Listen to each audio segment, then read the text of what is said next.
I would dare say I've probably made every real estate mistake in the book several times over, but I dust myself up. I pick myself up. It keeps me humble, and I try to learn from my mistakes, and I keep on trucking along. Yeah. Just a quick update, status-wise, I think through my investments and some luck and just feeling fortunate, I've been able to pay off my residence, the house that I'm in now.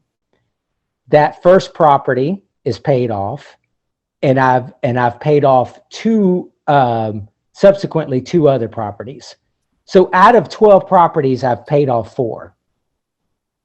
Nice. Including my personal residence. Nice. So even though I am horrible at math, I can realize, hey, I'm kind of getting ahead. This is great. I've got tangible assets that have real value, and I've increased my net worth. And these are generating income, and I don't even have a silly loan to pay anymore, which is great. Yeah. So I mean, I was just going to say, just looking at that first one as an example, I mean, because a lot of people, the traditional retirement path is to work and save, your money, but you bought this house up front with a loan, someone else's money. Since then, it's created $250,000 of value in the property. And what's the rent then? I know probably 20 years ago, it was slightly different than it is today. But what's the gross monthly rent been between? What's the range? I think way back when, if I had to guess, my note taking is horrible, so I have no records, but I would say when I initially turned it into a rental, and I think my first tenant was some young mother and her daughter, I think they paid maybe just a smidgen under $700 a month for this tiny little house. And now I have a 5-year lease, and I get just under $1,800 a month. Wow. Okay. So it's great. And it's I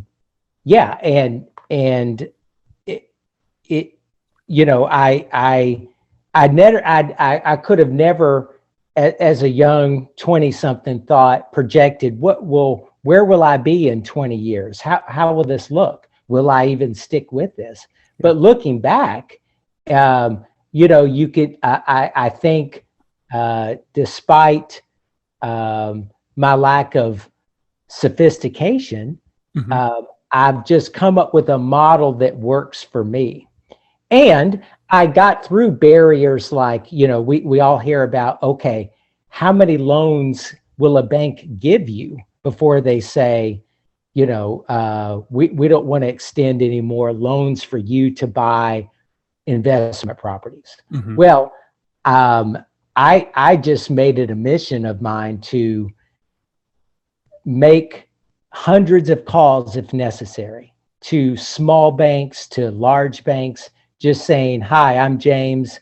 I'd like to buy a rental property. Will you make a loan to me? And so over the years, if the lender said, no, James, we won't give you any kind of loan or mortgage, I just wouldn't let that deter me. And I realized, hey, if I can get a loan and put 20% down and project that this rental property should rent for X amount of dollars, I should have some built-in cash flow every month and, proceed. So and because I'm so unsophisticated, I'm not buying these in the name of a LLC or S Corp or anything fancy like that. If you pulled my credit report, you'd see all these loans on there in my name only. So I just operate in a very unsophisticated, unconventional manner. I've gotten loans on all these properties, and the good news is just recently, the most recent, it's so nice to get that piece of paper through the mail that says, congratulations, you've satisfied this debt in whole. And now I realize, okay, that cash flow and other available funds, I can just keep this momentum going and start whittling away at the next balance. Mm-hmm.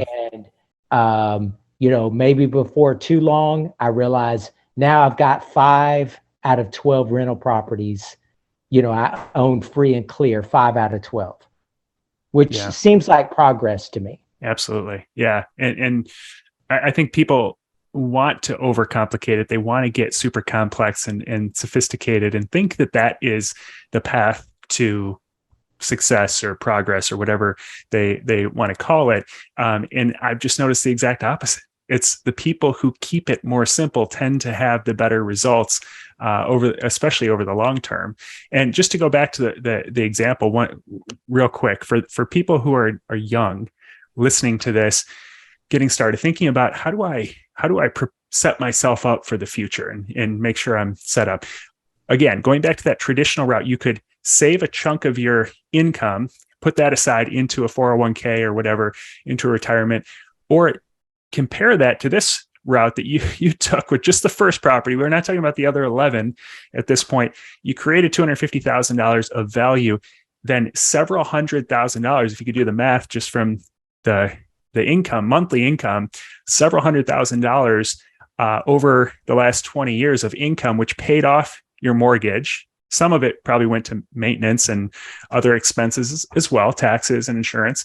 But you didn't have to save any of your work income to get to this place. So you've got this pretty nice nest egg sitting there just from this first property for 20 years. And you compare that to how much you would have had to save for 20 years and invest to get to the same amount that you've accumulated through cash flow and equity on just the one property. So it's when I think about the different options that people have, this is why I'm so huge on rental property. If you're willing to buy it and hold it for the long term, not that this is the scenario for every property, but it tends to work out this way as appreciation and the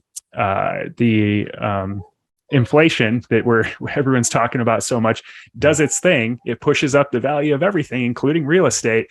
And so you just sit on it for 20 years and you find yourself in a position where it's worth, 5 times as much. But that's amazing. Well, I think you articulated that very succinctly and perfectly. Again, real estate was something I could understand. And it was more tangible to me. So a few years ago, I had a modest amount of money in a 401k plan through an employer participation plan. Mm-hmm. And I did what others have done. I liquidated that and used that to be my 20% down on a purchase. So I just realized, hey, as incredible that the stock market and those savings vehicles can be, I'm going to pursue real estate because it speaks to me. It makes sense to me. It's tangible. And so I liquidated those funds and immediately put them to use in a property. And so every time I've got 20% down, mm-hmm. That's sometimes when my wife and I will have a discussion. Hey, could I go shopping? Is this a good time to see if there might be another property out there to add to our portfolio?